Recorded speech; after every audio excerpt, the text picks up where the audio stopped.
السلام علیکم دوستو، امید ہے آپ خیریت سے ہوں گے۔ اگلے 2 دن کے موسم کا حال۔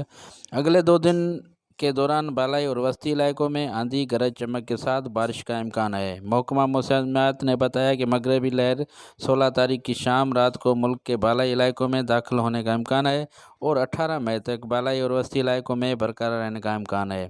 اس موسمی نظام کے زیر اثر کشمیر، وادی نیلم، مظفر آباد، میرپور، گلگت بلتستان، دیامیر، استور، گزر، اسکردو، ہنزہ میں آندھی اور گرج چمک کے ساتھ بارش کا امکان ہے۔ اسلام آباد میں 18 مئی کو، سندھ، سکھر، جیکب آباد اور لاڑکانہ میں 16 مئی شام رات اور 17 مئی اور 18 مئی کو دھول کا طوفان آندھی پنجاب، خیبر پختونخوا اور کشمیر میں ڈھانچی اور کھڑی فصلوں کو نقصان پہنچا سکتا ہے۔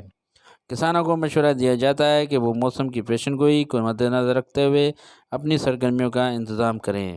سیاحوں کو پیشن گوئی کی مدت کے دوران محتاط رہنے کا مشورہ دیا گیا ہے۔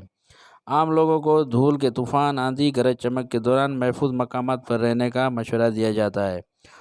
تمام متعلقہ حکام کو مشورہ دیا جاتا ہے کہ وہ پیشن گوئی کی مدت کے دوران کسی بھی ناخوشگوار صورتحال سے بچنے کے لیے الرٹ رہیں۔ اللہ حافظ۔ جو دوست میرے چینل پر نیو ہے ان سے گزارش ہے میرے چینل کو سبسکرائب کریں اور ویڈیو کو لائک کریں۔ اگلی ویڈیو تک مجھے دیجیے اجازت۔ نئی ویڈیو کے ساتھ آپ کی پیش خدمت حاضر ہوں گا۔ اللہ حافظ۔ پاکستان زندہ باد۔